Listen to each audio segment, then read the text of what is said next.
Revenue ఇచ్చింది. ఈ రాష్ట్రం గురించి కొద్దిగా మీరు ప్రపంచం గురించి తెలుసుకొని మాట్లాడండి. ఇప్పుడు సోదరుడు చెప్పిండు ఏ దేశంలో ఫ్రాన్స్లో ఏం వాడుతున్నారు, ఇంగ్లాండ్లో ఏం వాడుతున్నారు, దాని పేరు మీకు ఇప్ప ఉండొచ్చు, టకీలా ఉండొచ్చు. ఒకవేళ దాని బ్రాండ్ తయారు చేసి దయచేసి ఆ ఇందిరమ్మ పేరు మాత్రం పెట్టకండి, ఏదైనా మంచి పేరు పెట్టుకుందాం.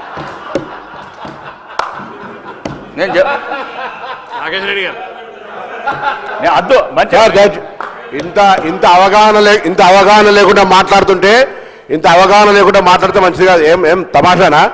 ఎందుకు ఇందిరమ్మ పేరు ఏం మాట్లాడుతున్నాడు ఆయన? ఏం మాట్లాడుతున్నాడు? దానికి ఏం భాష రికార్డు ఎందుకంటే మాట్లాడుతున్నాడు ఆయన? క్షమాపణ చెప్ప ఇప్పుడు మాట్లాడేది సారా టక్కిల గురించి మాట్లాడుకుని ఇందిరమ్మ పేరు తీస్తాడా? ఏం దయచేసి నేను సభ అధ్యక్ష, వెరీ అన్ఫార్చునేట్, ఒక గౌరవ సభ్యుడు ఇక్కడి దాకా వచ్చేటువంటి విధంగా మాట్లాడుతున్నట్టే మహిళలకు సంబంధించి, అందులో చనిపోయిన మహిళ ఈ భారతదేశంలో వాళ్ళ నాయకుడు ఎప్పుడు అరే పేరు ఇట్లా మాట్లాడితే ఆ పేరు తీసి పెట్టేదంటే ఏమన్నట్టు? పెట్టు.